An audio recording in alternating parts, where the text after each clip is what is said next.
Welcome guys, welcome to the channel Physics Foundation Classes. So कल तक हमने impulse पढ़ा, Newton second law of motion पढ़ा, first law of motion पढ़ा. जब हमने सेकंड लॉ ऑफ मोशन पढ़ा तो हमने वहां कहा कि F is equal to ma, force when force is applied on a body then it results in the change in the moment of the body. जब हम किसी बॉडी पे फोर्स अप्लाई करते हैं तो इसके मोमेंटम में चेंज आती है. That means whenever momentum changes external force has been applied on the body. तो according to Newton's second law of motion, Newton's second law of motion हमें बताता है कि जब किसी बॉडी पे फोर्स अप्लाई किया जाता है तो उसमें एक्सेलरेशन आती है. That means second law of motion, Newton second law of motion relates the force on a body with its acceleration. So that means जब किसी बॉडी पे फोर्स अप्लाई किया जाता है तो इसमें एक्सेलरेशन आती है, राइट. अब पॉइंट ये है कि अगर एक बॉडी अगर हमारे पास अब दो बॉडीज है, अगर तो क्वेश्चन ये राइज होता है कि जब कोई बॉडी जिसकी एक्सेलरेशन आ गई, जिसमें फोर्स अप्लाई किया जाता है, तो उस पे वो फोर्स कहां से आता है. The answer to this question is जब किसी बॉडी में फोर्स अप्लाई होता है तो उस पे वो जो फोर्स अप्लाई होता है वो दूसरी किसी बॉडी की वजह से आता है. उस पे जो फोर्स अप्लाई किया जाता है वो किसी दूसरी बॉडी की वजह से आता है, उस पे वो फोर्स, राइट. फॉर एग्जांपल एक ब्लॉक मूव कर रहा है ऑन एन एक्स एक्सिस, एक ब्लॉक एक्स एक्सिस पे मूव कर रहा है, तो इस ब्लॉक पे ये फोर्स कैसे आ गया. इस ब्लॉक पे ये फोर्स आ गया with by some other body, that another body can be the hand. तो इस ब्लॉक पे जो एक्स एक्सिस पे चल रहा है किसी एक्सेलरेशन के साथ, इस ब्लॉक पे ये फोर्स कैसे आ गया. तो इस ब्लॉक पे ये फोर्स आ गया by some other outside object. तो किसी और बॉडी की वजह से इस ब्लॉक पे फोर्स आ गया जिसकी वजह से ये एक्सेलरेट हो गया.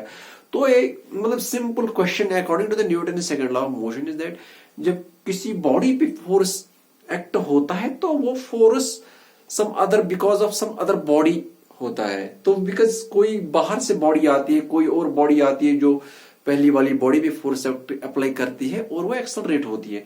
अब क्वेश्चन ये है कि डिस्कशन. अब क्वेश्चन ये हम पूछेंगे कि अगर हमारे पास दो बॉडीज होगी ए एंड बी, तो अगर हमारे पास दो बॉडीज है, बॉडी ए और बॉडी बी, अगर फोर्स एफ ए बी जो है, अगर force F A B is the force applied by the body applied on the body A by body B, अगर फोर्स एफ ए बी वो force है जो body B की वजह से बॉडी ए पे आता है, तो डज इट मीन कि बॉडी बी पे भी वही फोर्स आएगा बिकॉज ऑफ बॉडी ए. अगर फोर्स एफ ए बी वो फोर्स है जो बॉडी ए पे आ गया बॉडी बी की वजह से, तो क्वेश्चन ये है कि क्या बॉडी बी पे भी कोई फोर्स आएगा बॉडी ए की वजह से. फॉर एग्जाम्पल अगर मैं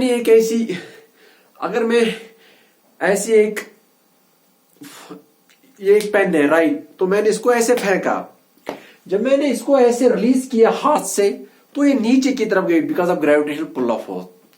तो क्वेश्चन ये है क्या इसने भी अपनी तरफ अर्थ को खींचा क्या. अगर मैं एक स्प्रिंग ला रहा हूं, अगर मैं इसको कंप्रेस कर रहा हूं, जब मैंने उसको कंप्रेस किया by exerting the force by the hands, जब मैंने इसको कंप्रेस ऐसे किया उस स्प्रिंग को by exerting the force on its sides, तो क्वेश्चन ये अराइज हो रहा है क्या ये स्प्रिंग भी अपने हमारे हाथों पे कोई फोर्स एक्सर्ट कर रहा है. तो according to Newton mechanics, according to Newton third law of motion, अगर दो बॉडी है हमारे पास, बॉडी ए और बॉडी बी, राइट, तो अगर बॉडी ए इस पे फोर्स अप्लाई कर रही है ए बी, तो बॉडी बी भी इस पे फोर्स अप्लाई करेगी डी ए. तो ये न्यूटन ने बोल दिया कि जब भी कोई और बॉडी बी होगी, अगर बॉडी ए किसी बॉडी बी पे फोर्स अप्लाई करती है तो इन रिटर्न बॉडी बी भी इस बॉडी ए पे फोर्स अप्लाई करती है. फॉर एग्जाम्पल मैंने कोई बॉल ऐसे दीवार की तरफ फेंकी, तो जब भी वापस आ गई ये बॉल वापस क्यों आ गई, क्योंकि बॉल ने इस बॉल पे फोर्स अप्लाई कर दिया. तो बॉल ने वॉल पे ये जो मैंने ऑब्जेक्ट फेंक दिया, ये जो मैंने ऑब्जेक्ट फेंका वॉल पे, तो मैंने फोर्स दिया ऑब्जेक्ट पे जिसकी वजह से ये वॉल पे टकरा गई, और इन रिटर्न इस वॉल ने भी इस ऑब्जेक्ट पे फोर्स अप्लाई कर दिया जिसकी वजह से ये मेरे हाथों में वापस आ गई. So that was the concept, that was the theory, that was the point of Newton's third law of motion, which was given by the Newton. In every reaction there is an equal and opposite reaction. That means whenever two bodies are applying force on each other, if body A is there and if body B is there, if body A exerts a force on body B, then the body B will also exert force on body A, and that force will be equal to the force that has been exerted by body A and body B. That's what's called Newton's third law of motion.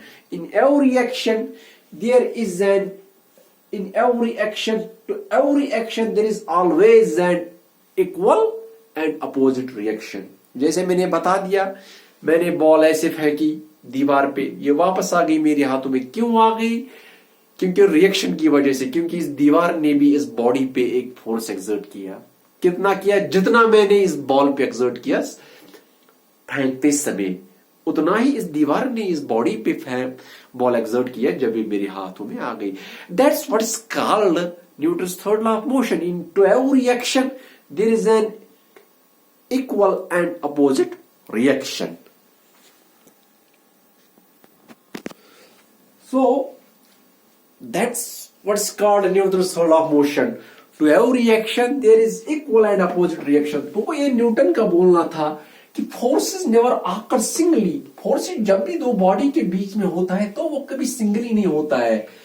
That's always mutual. What is meant by mutual? अगर body A और body B है, अगर body a body B पे कोई force apply कर रही है, तो in return, in reaction, this body B will also exert a force on body A.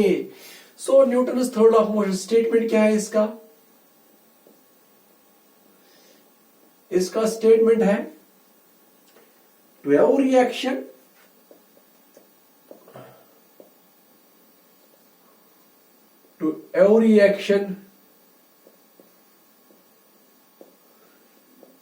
there is always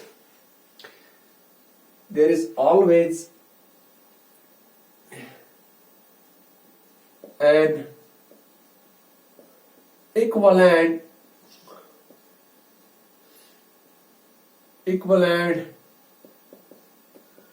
opposite.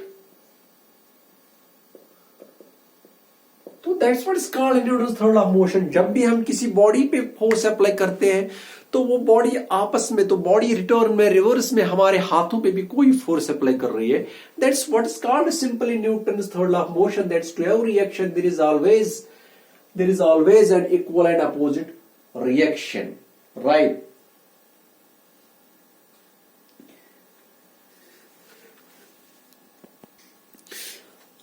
So here you will feel confused. What is this every action? There is an always equal and opposite reaction. This reaction is nothing. This is simply, I know, I feel like it will be confusing for you. What's this action and what is this action and this reaction? These are simply the forces.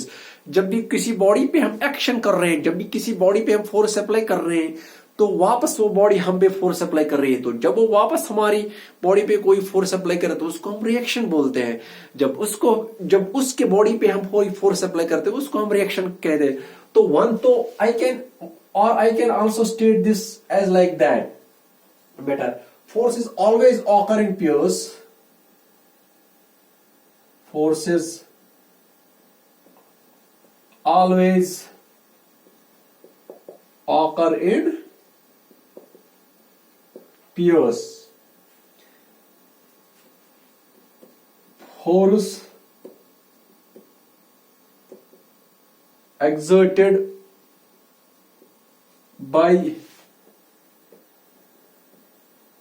body A on body B is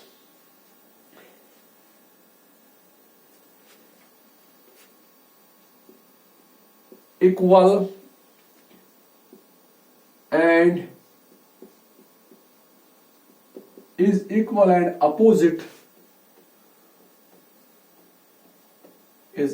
and opposite the force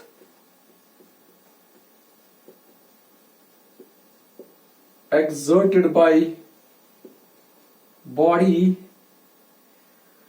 force exerted by body A is equal and opposite force exerted by the body B on body. तो that's one more appropriate statement for the Newton's third law of motion, because इसमें आप थोड़ा confuse हो जाते हैं, what is this action, what is this reaction. तो इसमें मैंने अलग से इसको डिफाइन कर दिया, what is Newton's third law of motion, जो न्यूटन ने दे दिया कि जब भी किसी बॉडी पे फोर्स अप्लाई किया जाता है तो क्या वो वापस हमारी बॉडी पे फोर्स अप्लाई करते हैं. जब मैंने एक स्प्रिंग को कंप्रेस किया, क्या वो वाकई में ये स्प्रिंग हमारे हाथों पे कोई फोर्स वापस सिर्फ मतलब एक्ट करती है. जब एक बॉल नीचे गिरती है, या जब एक चट्टान नीचे गिरती है, कोई पत्थर नीचे गिरता है, मतलब स्टोन, क्या मतलब ये ग्रेविटेशन पुल ऑफ अर्थ, क्या ये स्टोन वापस अर्थ को ऊपर की तरफ खींचते हैं जो हमें महसूस नहीं हो रहा है. So for these things Newton ने थर्ड लॉ ऑफ मोशन दे दिया. उसने बता दिया हाँ that's possible, that's in terms of which then उसने बता दिया कि that should be called the Newton's third law of motion, कि to every reaction there is an equal and opposite reaction. जब भी दो कोई बॉडीज होगी तो उसने बता दिया कि force can never occur singly. जब भी टू बॉडीज के दरमियान कोई फोर्स होगा, we can never say it is singly, it means they are mutual. What is mutual? कि अगर बॉडी ए किसी बॉडी बी पे दो फोर्स अप्लाई कर रही है तो इट मीन्स बॉडी बी भी किसी इस बॉडी ए के ऊपर फोर्स अप्लाई कर रही है. वो कितना होगा, वो फोर्स वो इक्वल होगा. कौन सा, मतलब वो दो फोर्सेस जो एक दूसरे के ऊपर एक्ट करते हैं तो वो इक्वल होंगे, but they are opposite in direction, opposite reaction or direction against. So that's what is called a Newton's third law of motion. So I will move on with some examples of the Newton's third law of motion so you can better understand it, right? So for example, तो जब हम चलते हैं तो या example of third law of Newton, example of third law of Newton's third law of motion is that when a ball is thrown on the wall, when a ball is thrown on the wall in return the wall exerts the force, gives the force back to the wall. When a ball is thrown on the wall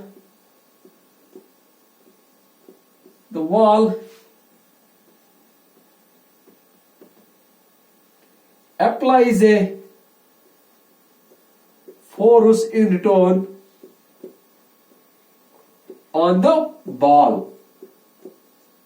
तो क्या बोल दिया मैंने Newton third law, जिसका example मैंने यहां दे दिया. जब मैं कोई बॉल किसी दीवार पे फेंकता हूं तो ये बॉल वापस आती है, क्योंकि ये बॉल वापस आती है क्योंकि जिस दीवार पे मैंने इसको फेंका ये दीवार भी इस बॉल पे वापस एक फोर्स एक्सर्ट कर रही है. That's what is called, that's the example of Newton's third law of motion. Another example I will give you of Newton's third law of motion is that जब भी हम किसी किश्ती में होते हैं, या फॉर एग्जाम्पल जब कोई सेलर होता है, जब एक बोटमैन होता है, जब वो बोट में होता है, तो when he jumps out of the boat, तो suddenly the boat is pushed backwards. So ये इस पे फोर्स अप्लाई करता है, ये बोटमैन इस पे फोर्स अप्लाई करता है, राइट. तो वो भी उसको वापस फोर्स अप्लाई करता है. That's what is called the reaction. ये आगे की तरफ जंप करता है, ये बोटमैन आगे की तरफ जंप करता है आउट ऑफ बोट से, लेकिन बोट पीछे की तरफ जा रही है. जब ये बोट पीछे की तरफ जाने का मतलब है इट्स द रिएक्शन. सो वो फोर्स आगे की तरफ ही अप्लाई करता है जंप करने के लिए. बोटमैन आगे की तरफ जंप करने के लिए फोर्स लगाता है, तो इन रिएक्शन ये बोट पीछे की तरफ होते. That's the reaction to the force exerted, that's the reaction to the force exerted by the boatman on the floor of the boat. तो थर्ड एग्जांपल क्या मैं दूंगा यहां पे, यहाँ पे जब भी कोई वाटर में तैरता है, when a swimmer is swimming in the water, तो आगे चलने के लिए उसको अपने हाथों से पीछे की तरफ पानी करना पड़ता है. Because he is applying the force backwards by his hands. तो in return, in reaction, ये वाटर उसको आगे की तरफ force apply करता है. So it helps us. So this reaction exerted by the water on the hands of the swimmer, kind of reaction, it helps him to swim forwards. So जब भी एक स्विमर किस में होता है, पानी में होता है, पानी में तैरता है, तो वो accord as per the Newton's third law of motion वो अपने हाथों से पानी पीछे की तरफ करता है ऐसे ऐसे, और in reaction to that this water applies a force as a reactive force, as a reaction on the hands, on the whole body of the swimmer, so that he can move forwards. So here that's another example of action and reaction, Newton's third law of motion. So these are the, so I will write them here, right? So when a rubber ball is on, when a person, when a person jumps out of the boat is pushed backwards. The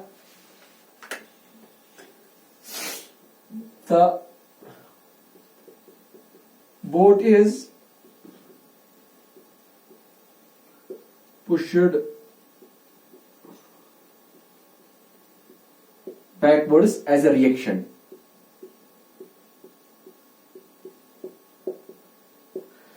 और एक example मैं दूंगा यहां आपको, जब एक swimmer पानी में तैरता है तो वो अपने हाथों से एक फोर्स अप्लाई करता है किस वाटर पे, और in reaction to that force ये वाटर, इसके लिए पानी उसके हाथों पे, इसकी बॉडी पे और एक फोर्स अप्लाई करता है, उस फोर्स की वजह से ये आगे चलता है. Another example of Newton's third law of motion है, when a swimmer swims in the water, when a swimmer swims in the water, a man pushes the water backwards. He pushes the water backwards. He pushes the water, he pushes the water backwards with his hands.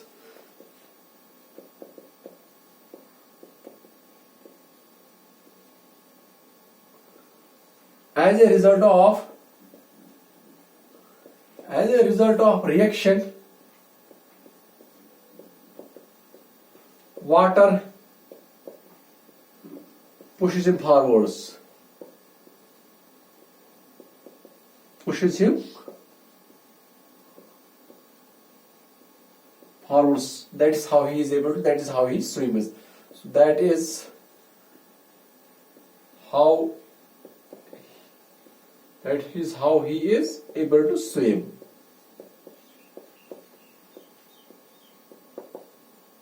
So these are the examples of the Newton's third law of motion, right?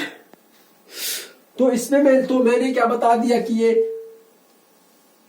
Newton's third law of motion क्या है? To have reaction there is an equal and opposite reaction. Action and reaction का मतलब क्या है? These are nothing but simply the forces applied on the bodies in mutually on each other. That's what's called action and reaction.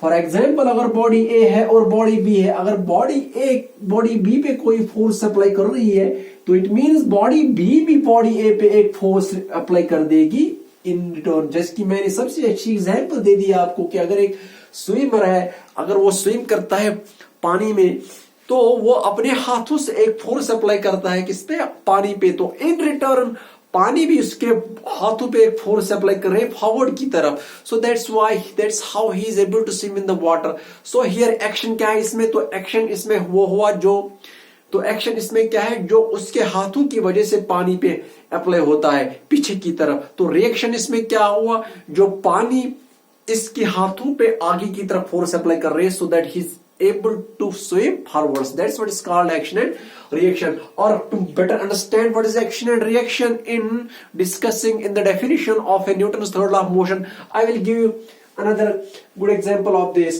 For example, I can say that action, and this is an important step, action and reaction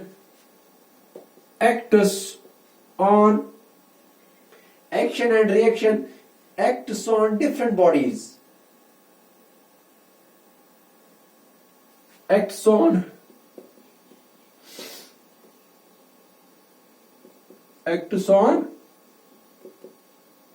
different action and reaction acts on different bodies, not on the same body,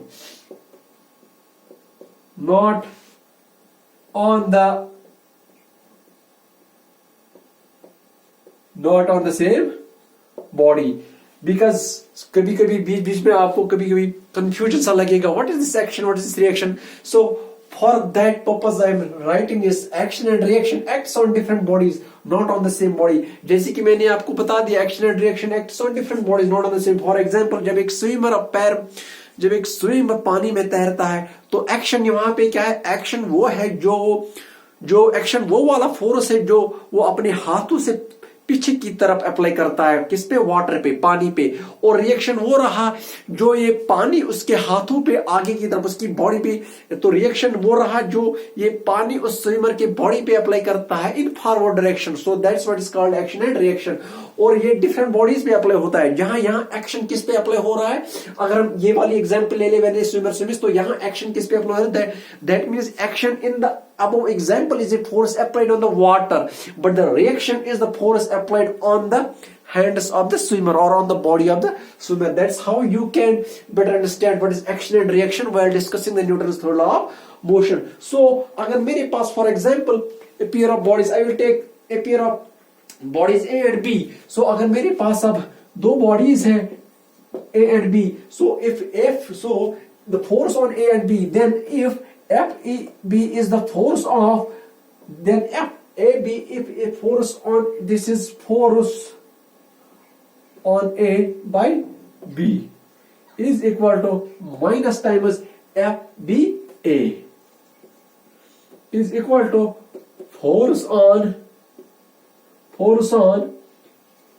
B by A. So that is another statement. So अगर हमारे पास दो bodies है A और B, for example, right. सो अगर FAB एक force है जो body A पे लगता है, किसकी वजह से, B पे, तो ये फोर्स किसके बराबर होगा, ये फोर्स उसके बराबर होगा जो बॉडी B पे लगता है, किसकी वजह से, बॉडी A की वजह से. नेगेटिव की मैंने ले लिया because it's always opposite. Equality की साइन क्यों ले ली मैं, because it's always equal. That's what is called Newton's third law of motion. To every action there is always equal and opposite reaction. So that's what's called Newton's third law of motion. So before proceeding on, I think we should focus on some problems, right?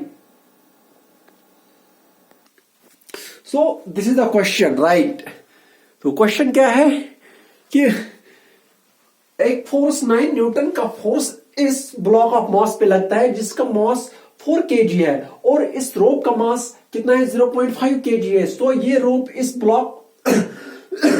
Block को खींचते हैं right side की तरफ से. तो question में पूछा गया है कि ये रस्सी, तो क्वेश्चन में पूछा गया है कि अगर ये रस्सी इस ब्लॉक ऑफ मास को खींचती है तो ये ब्लॉक ऑफ मास 4 kg, ये कितना फोर्स इस रोप पे एक्सर्ट कर रहा है as a reaction. Because we know that if the rope is exerting a force on 4 kg while pulling it as a reaction, as from the Newton's third law of motion, this block should also exert a force on the rope, right? That's what is called Newton's third law of motion. तो यहां हमें बताना है कि ये block इस रस्सी पे कितना फोर्स एक्सर्ट कर रहा है. अगर ये रस्सी इस ब्लॉक ऑफ मास को कितने न्यूटन से खींच रही है, 9 न्यूटन अगर इस पे फोर्स अप्लाई किया जाता है, तो हमें निकालना है कि ये रस्सी हमें निकालना है ये ब्लॉक ऑफ मास इस रस्सी पे कितना फोर्स एक्सर्ट कर रहा है. What is the force of reaction exerted by the block on the rope. Solution में यहां से लिखूंगा, right. It's simply the Newton's third law of motion, nothing else. Force कितना लगा जाता है इस पे, कितना फोर्स लगता है इस पे, इस ब्लॉक ऑफ मास 4 kg को खींचने के लिए रोप रस्सी की वजह से कितना लगता है, force equal to 9 Newton, right. इतना न्यूटन इस पे एक्ट होता है, राइट. 9 न्यूटन. टोटल मास कितना है, mass of the block plus mass of the rope. Mass of block is 4 plus mass of rope is 0.5. That is equal to 4.5 kg. So this is the mass. We know that acceleration, we know that force is equal to mass into acceleration, तो acceleration क्या आ जाएगी, F upon mass, so that is equal to total force is 9 Newton, mass is 4.5, so system की acceleration क्या आएगी, 9 upon 4.5 is 0.5, right, that is 2, हाँ that is 2, acceleration is 2, it's 90 upon 45, that is 2, acceleration is 2 meter per second square. Now we have to find the acceleration, we have to find the force exerted by the block of mass on the rope. Now force of reaction exerted by block of, now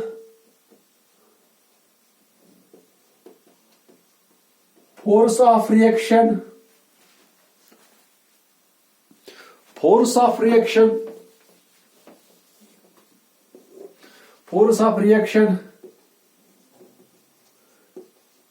exerted by block on rope, exerted by the block on rope is equal to mass into acceleration, mass of the block exerted by block, mass of block into acceleration, acceleration क्या है 2, mass of the block क्या है 4 kg, mass of the block is 4 kg, acceleration क्या है into 2, that is equal to 4 in 8 is equal to 8 Newton,